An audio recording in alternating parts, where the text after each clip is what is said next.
Hey, welcome to HOWZA channel.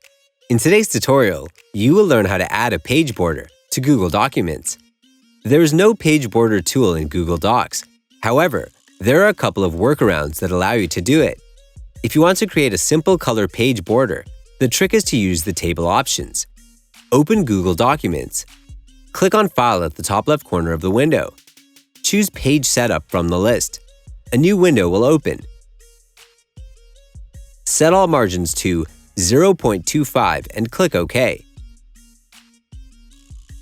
Go to Insert tab and click on Table. Select only one cell and click on it.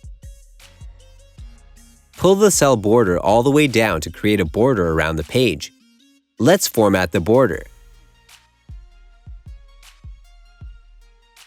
Go to Format tab at the top tools bar.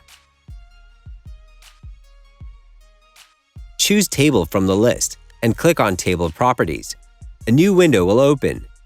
Under Table Border option, you can format the border's width and color.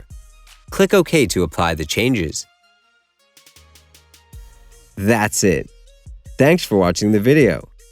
Please like it and let us know if you used any of our tips and tricks. Subscribe to our channel. We upload new tutorials every day. See ya!